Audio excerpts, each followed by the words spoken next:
माजरत के साथ एक छोटी सी बात, चूरन देकर बेचा जा रहा है, मंजन बेचा जा रहा है कि वो बेचारा मजबूर था इसलिए चला गया, उसके बच्चियां जवान थी इसलिए चला गया, उसके बच्चों को धमकी थी इसलिए चला गया। अब उसको पछतावा है, वापस आने दो। अब उसको वापस आना है, वापस आने दो। अब उसका दिल करता है वापस आने का, वापस आने दो। क्यों आने दे? फिर इसलिए ये 4-4 महीने जेलों में क्यों रहे? कोई जवाब दे, क्यों रहे? क्या मियां इबाद फारूक का बच्चा, मासूम बच्चा, मौत नहीं आई उसको, बेचारा जान से चला गया? क्या मियां इबाद फारूक खान साहब के खिलाफ उसने प्रेस कॉन्फ्रेंस की? कहे नहीं की। क्या आलिया हमजा की जवान बेटियां नहीं है? क्या डॉक्टर यास्मीन राशिद की जवान बच्चे नहीं है?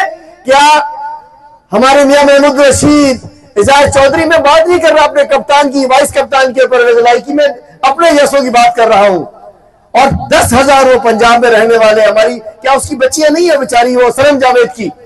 लेकिन ये बेशरम बेगैरत आज आके मैदान में आ गए, अब चारपाइयां डाल के बैठे हैं कि हमने वापस आना है, हमें पछतावा हो रहा है। किसी को नहीं आने देंगे, नहीं तो फिर ये कारकुन, इन्होंने तो जेलें काटी, उसका हिसाब कौन लेगा? और जो उनका रास्ता बना रहे हैं वो भी गद्दार है, वो साजिशी है, किसी को नहीं आने दिया जाएगा, उसका हिसाब चाहिए।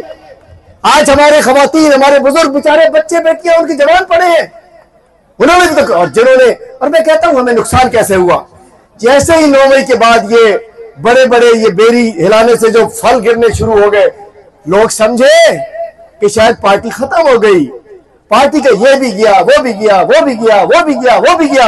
ये तो भला करे आप कारकुनों को और 8 तारीख को पाकिस्तान की कौम का कि जो बाहर निकले और सारे आइंस्टाइनों के फार्मूले फेल हो गए, कि जो गया वो गद्दार था, वो बेशर्म था, वो बेगैरत था। गैरतमंद लोग यहां मौजूद है। और मैं